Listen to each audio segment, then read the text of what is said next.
খেলা খবর চ্যানেলে বিগ আপডেট নিয়ে তো চলো বন্ধু, খুব গুরুত্বপূর্ণ আপডেট নিয়ে চলে এসেছি। ফুল ভিডিওটা দেখতে থাকো, স্কিপ করবে না, স্কিপ করলে ভিডিওর মধ্যে অনেক কিছু মিস করবে। এবং এই খেলার খবর চ্যানেলে যারা নতুন আছে অবশ্যই খেলার খবর চ্যানেলটা সাবস্ক্রাইব করে পাশে থেকে বেল আইকন ঘন্টাটাকে ঢং করে বাজিয়ে দাও, বেশি লাইক এবং কমেন্ট করে চ্যানেলের পাশে থাকো। তো যাই হোক, নেক্সট যে আপডেটটা নিয়ে এবার প্রথম যে আপডেটটা মানে পুরো ভিডিওটা হচ্ছে আজকে মোহনবাগান ম্যাচ নিয়ে। নাটকীয় মোড়ে মোহনবাগান জয়লাভ করে কিন্তু টাইব্রেকারে সেমিফাইনালে কোয়ালিফাই করেছি। তো বেসিক্যালি প্রথম যে প্লেয়ারটাকে নিয়ে আমি কথা বলে নেবো সেটা হচ্ছে এমবিএসজি শিবিরের প্লেয়ার লিস্টন কোলাসো। দিন দিন কিন্তু লিস্টন কোলাসোর পারফরমেন্স জঘন্য হচ্ছে।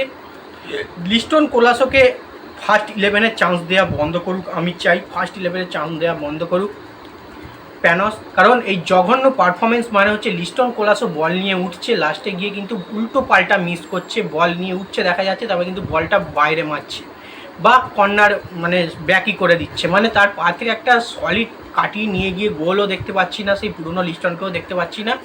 উল্টে দলের জন্য কিন্তু খুবই খারাপ একটা ব্যাপার তিনি ঘটাচ্ছেন। মানে অসংখ্য পাস তাকে দেওয়া হচ্ছে, তিনি কিন্তু সেরকমই অসংখ্য গোলও মিস করছে। তো লিস্টন কোলাসো যখন গোল মিস করছে, আজকের ম্যাচ কিন্তু আমার মোহনবাগানে একদমই ভালো লাগেনি লিস্টন কোলাসোর জন্য বেসিক্যালি। তো লিস্টন কোলাসো এতটাই বাজে পারফরমেন্স করেছে, সেক্ষেত্রে কিন্তু মোহনবাগান বেশিরভাগ সময় কিন্তু চাপে পড়তে পারে।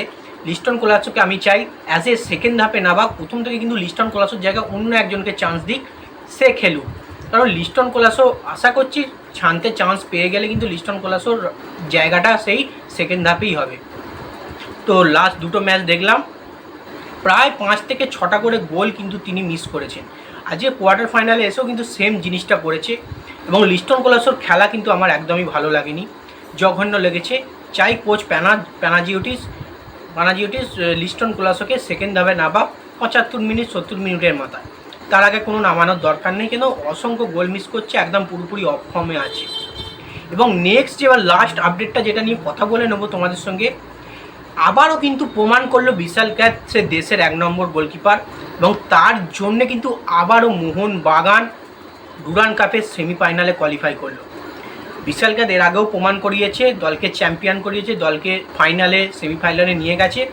আবারও কিন্তু বিশাল ক্যাথের কাঁধের ওপর ভর করেই কিন্তু মোহনবাগানকে কিন্তু অবশ্যই যেতে হলো সেমিফাইনালে ডুরান্ডে।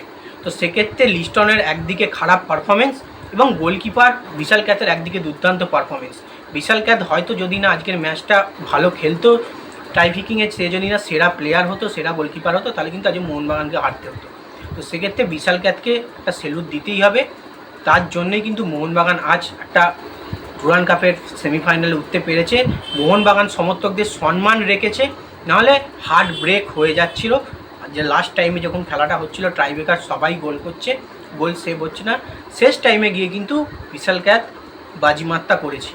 তো যাই হোক, এই বার্তাটা দেওয়া ছিল তোমাদেরকে আজকে এই ছোট্ট করে ভিডিওটাতে। ভিডিওটা ভালো লেগে থাকলে লাইক কমেন্ট আর সাবস্ক্রাইব করে পাশে থাকা। চলো বন্ধুরা, বাই, আবার নেক্সট ভিডিও দেখা হচ্ছে, টাটা।